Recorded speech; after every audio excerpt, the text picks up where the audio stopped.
Our login component is doing way too much at the moment. On top of that, we would want to be able to query the user state from other components in our app later on. With this in mind, we're going to factor out the authentication logic from the login component into a different class. I'm creating a new file and calling it auth service. In this file, we create a class with the same name. We define a login function that takes credentials and a callback function.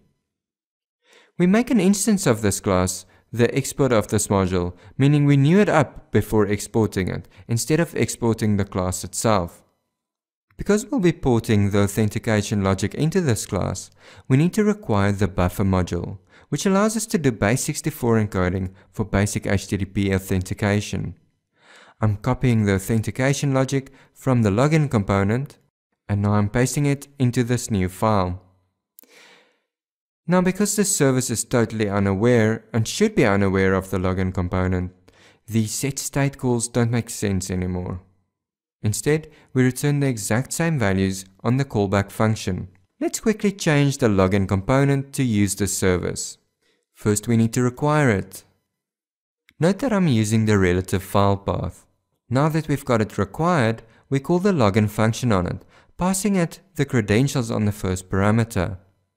It would have worked fine if we just passed the state variable directly, but I thought this would be easier to understand when you see what data we're copying over onto a new object. Now I specify a callback on the second parameter. All we need to do in here for now is set the results onto our own state.